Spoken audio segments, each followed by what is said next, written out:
they have brought out a new edition of the book, and I think the next books in the series will be following this design. I haven't read it. I've been meaning to read it for a really long time. I actually thought it came out this year, but it came out last year. And because I knew that they were going to be bringing out the other books in this design, I thought I would wait until this version was published, and then they all match.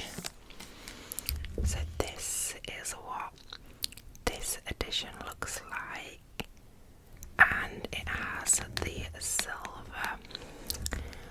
silver sprayed edges, and on the back it says, "Be careful of the deals you make, dear child, the devil is in the details." So it also has art on the end papers. Let's see the back. The back is, there's that guy from kind of like the original cover. And it also has like a snowflake on the hardback. But if you have not read this book yet, let's find out what it is about. So it says, "Do not touch the sword, do not turn the key, do not open the gate. No one knows about the strange powers Ceres," how do you say her name? I'll have to know that, "possesses, or the fact that she has been picking pockets and stealing from the Undying Queen's reservoirs for as long as she can remember. In the land of the unforgiving desert, there isn't much a girl wouldn't do for a glass of water, but sooner or later, every secret comes out.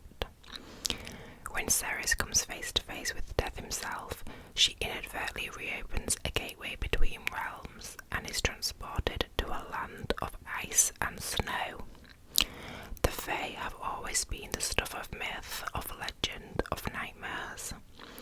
But it turns out they are real, and Ceres has landed right in the middle of a centuries-long conflict that might just get her killed. The first of her kind to tread the frozen mountains of Yvelia in over 1,000 years, Ceres mistakenly binds herself to Kingfisher, a handsome Fae warrior who has secrets and nefarious agendas of his own. He will use her alchemist magic to protect his people, no matter what it costs him or her. So that is actually the first time that I have read like the blurb, the synopsis, so I had no idea what it was about until just then. I actually didn't even know that like Fae were involved. I have heard really good things about this, so I am hopeful. I think maybe I have just read so many books about the Fae that I am a bit wary about how news stories are done, and whether they're going to be original or whether it's kind of just going to be the same kind of things repeated. So we shall see. I am definitely excited about this one though.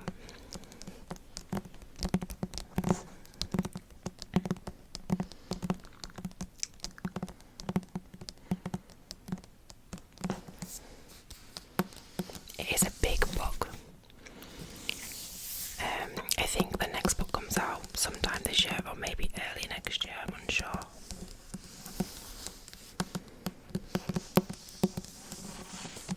So that is the first book that I picked up. So I have picked up a few books for this time of year. I've been really craving like thrillers, horrors. So another book that I picked up is The Nesting by C.J. Cook. And it looks like this. I have read another book by C.J. Cook called The Lighthouse Witches. I read it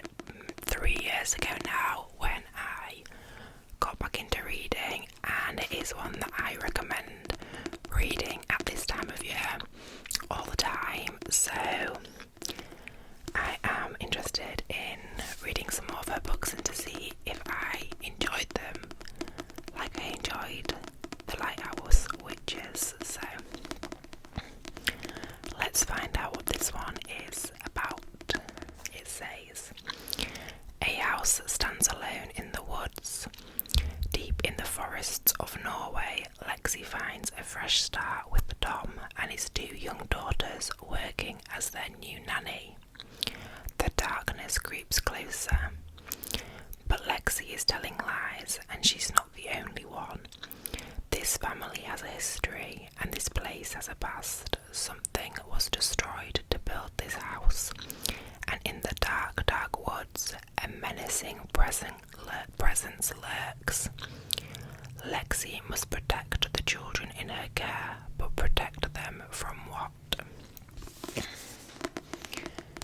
I think it sounds like a good, eerie story to read at this time of year.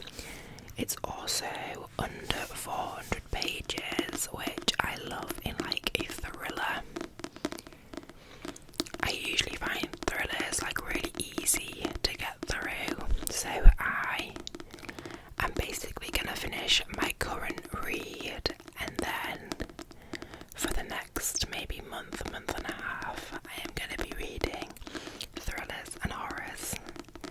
It is spooky season and autumn, so it is fitting for this time of year.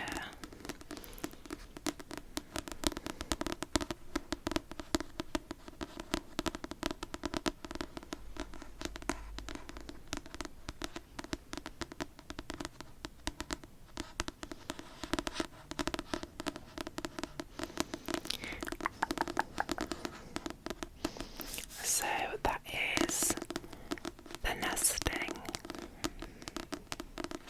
Okay, next is actually a sequel to a book I read in August, and it was in my August reading report, and I did speak about this book, but I also ordered The Immortal Throne, which is the sequel to The City by Stella Gemmell. And The City is like a medieval fantasy book which is set in a world or a kingdom where there is this city that is very corrupt, and it's kind of about the rebellion that is trying to overthrow those in power. It was a good book. It was different to the other fantasy books that I usually pick up, and I decided to, well, both me and my mum, because she has read The City too, decided to pick up the sequel. I actually think these are now out of publication. We had to kind of search the internet for these, so I picked up this. It is super long. This is a second-hand copy because, again, I don't think they print them anymore. But this one just continues from the last one. I won't read the synopsis because there is spoilers from the first one in there. So I need to read this one soon because I have a habit of leaving loads of time between books and then I lose interest in them. So,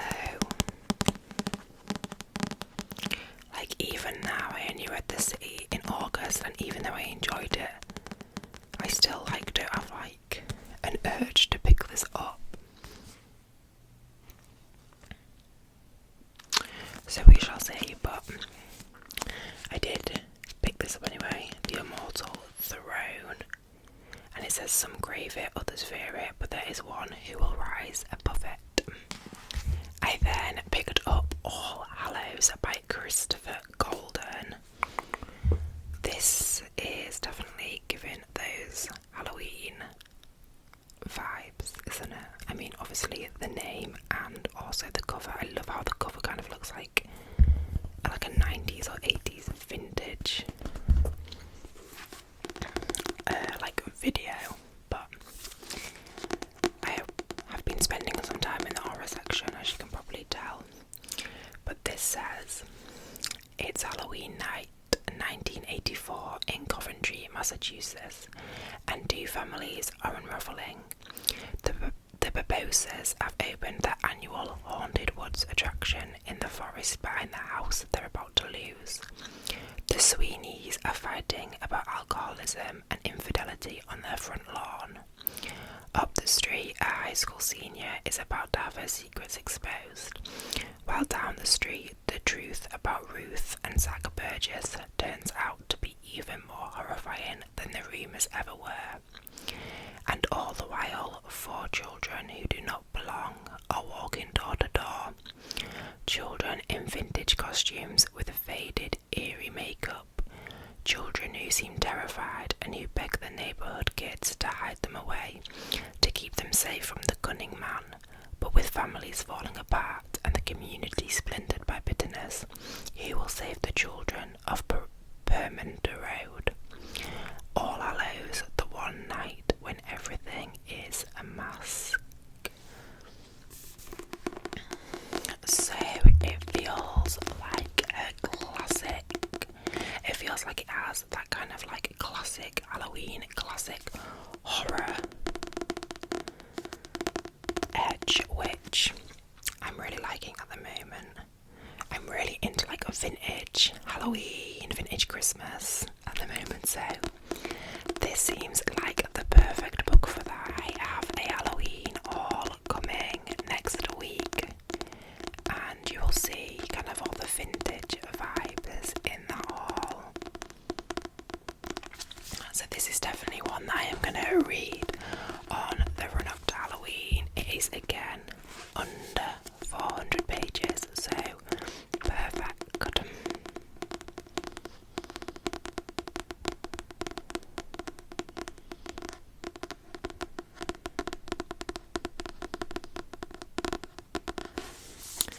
So that is the 4th book that I have picked up recently. I also picked up The Only One Left by Riley Sager. Is it Sager or Sager? I'm not sure.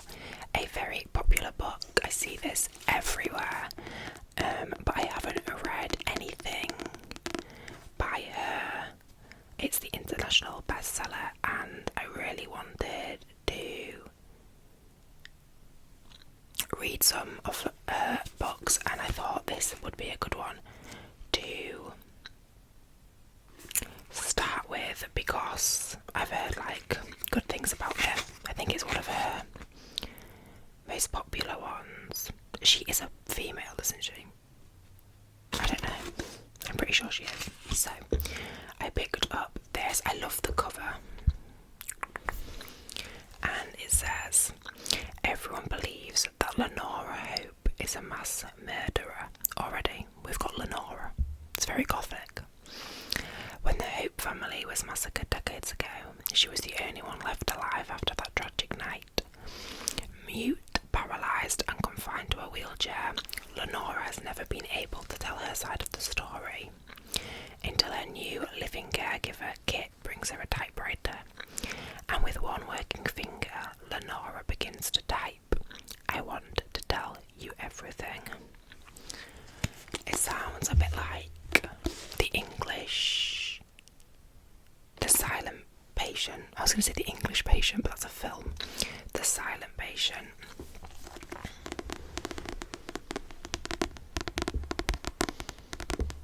But if I enjoy this one, I will definitely pick up some more books by this author.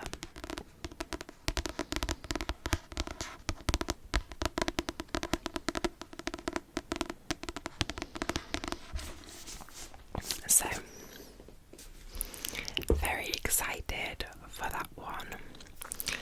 And then finally, I picked up this book that I think is going to be my next read, and it is Slender Man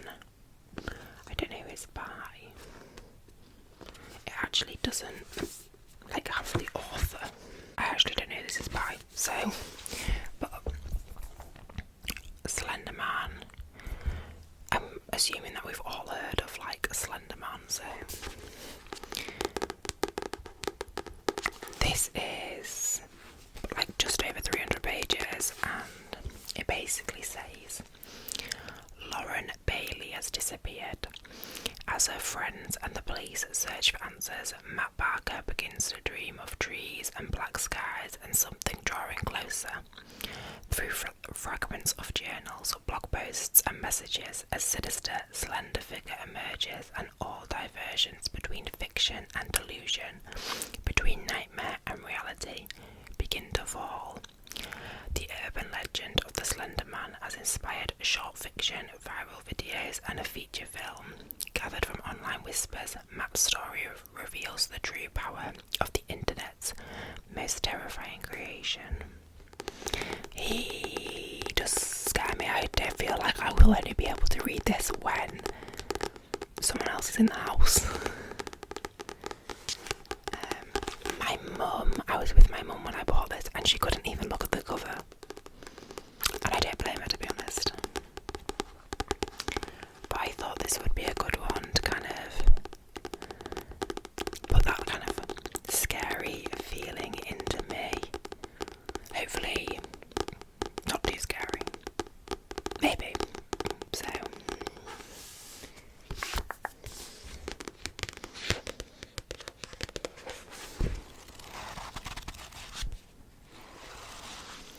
So I am definitely going to be kept busy reading my kind of like horrors and thrillers over the next couple of months. Please let me know what you're going to be reading, if you've read any of these books. If you have made it this far, please hype this video. It really helps me as a small creator. I've noticed a big difference since people have been doing